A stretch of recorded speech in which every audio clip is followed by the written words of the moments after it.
হ্যাঁ এটা দেখে রে বাপে বাপ এইবার আইবি না হ্যাঁ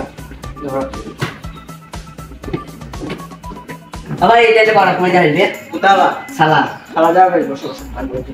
শোনো ভাই ঠান্ডা মাথায় শোনো ট্রেনের চাকায় লিক হয়ে গেছে ভাই একটু লেট হবে 1-1.5 ঘন্টা লেট হবে আর 4 ঘন্টা পর ট্রেন আছে এই ট্রেনটাতে যাবা ট্রেনের লিক কটা ছেড়ে আমার আব্বা লিক ছাড়ছে আর আর আব্বা খাওয়া দিচ্ছে বেশি টাইম লাগবে না বুঝলা ওই 1-1.5 ঘন্টায় তো কথা কাজ তোমাকে এইটুকু আজকালকার ছেলে মেয়েরা কি করছে দেখো এই তো এইসব পয়সাগুলোকে মোটা হচ্ছে দিয়ে ট্রেনের চাকাগুলো সব কেটে গেছে দিয়ে লিক হয়ে গেছে বিশাল তো পয়সা সস্তা বিশাল খরচা দেবে সপ্তাহ মাত্র দেখো কত টাকা খরচা আর না করলে একটু আধা ঘর বানাই আমাদের ইনকাম করতে হবে লেট তো হবে না বুঝলা এখন 1 ঘন্টা লেট হবে তুমি দাঁড়াও এখন লিক ছাড়ছে আপা ফোন করে দিলাম হ্যাঁ হ্যালো আব্বা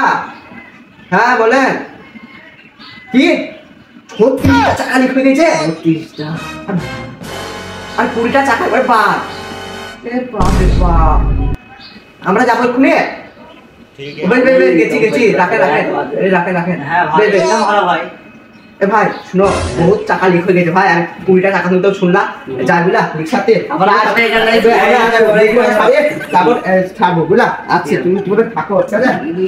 পরে দি বাহ তোমার তিনের টাকা পাল্টায় ওর হওয়াতে বাম্পার বলবো তোরই ভালোই বাজিয়াদের সাথেই যাবো বসে গেলা